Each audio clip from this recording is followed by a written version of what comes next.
Oh, mais j'allais même dire un bel esprit pour la réussite. Oui, absolument. Ouais, un bel esprit. Un bel esprit pour la réussite. Ouais.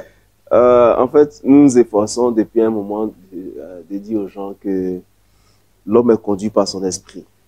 Paul dit aux Romains, soyez transformés par le renouvellement de votre intelligence. Intelligence, ouais. Et souvent, les gens se trompent un peu. Le changement de chiffre n'est pas forcément le changement d'une condition. D'accord. On a changé de chiffre. Nous sommes au 6e jour de l'année 2023. Ça veut dire que les jours passent vite. Si on n'a pas changé de mentalité, on va revivre les mêmes choses.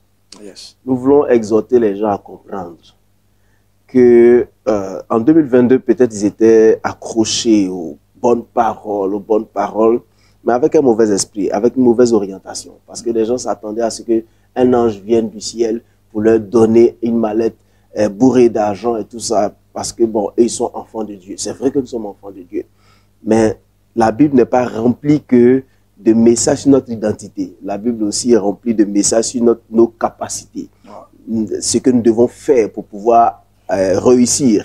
Parce que aujourd'hui, les chrétiens sont juste basés sur le volet spirituel. J'ai tout acquis, mais quand ça ne se matérialise pas, c'est qu'il y a quelque chose de matériel qu'on ne fait pas.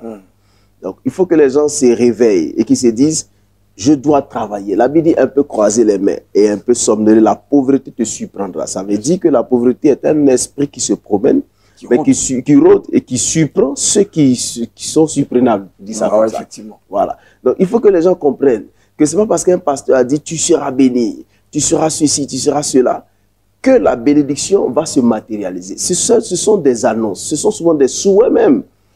Mais la matérialisation dépend de la mentalité que nous développons. Est-ce que je vais m'asseoir, me coucher jusqu'à 10 heures et puis espérer qu'un ange frappe à ma porte et me donne du riz? Ou bien je vais commencer à me développer.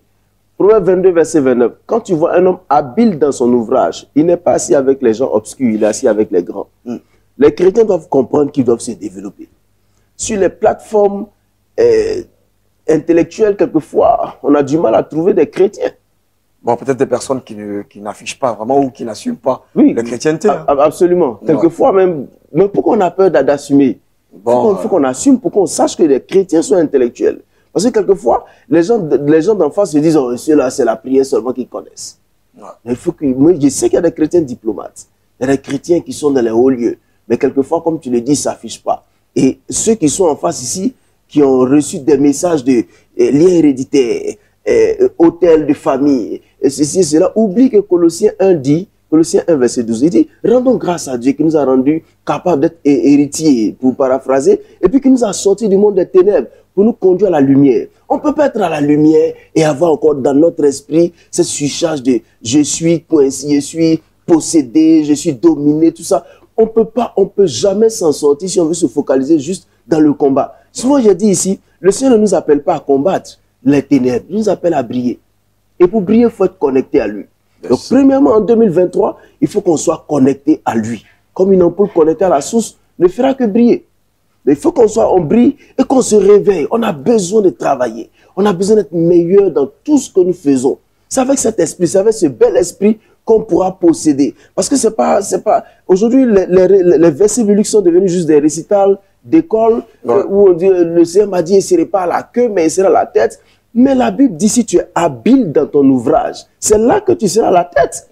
Mais c'est pas quand on récite un verset, j'ai fini de réciter, je suis assis. Non, investissons le maximum, apprenons au maximum. Aujourd'hui, malheureusement, les chrétiens n'aiment pas apprendre. Bon, certains chrétiens n'aiment pas apprendre. Surtout, ceux qui se voient trop spirituels. Mon frère, il y a la dimension spirituelle que nous devons développer. Même si tu étais vraiment spirituel, seulement tu ne mangerais pas du riz. Ça veut dire qu'il y a une dimension physique qu'on doit entretenir. Si tu n'entretiens pas, la société va te vomir. C'est comme ça. C'est inévitable que la société vomisse des gens qui ne valent rien et qui n'apportent rien. Dans une société de personnes compétentes, on cherche des excellents. Et c'est ce que je veux dire aux frères en 2023.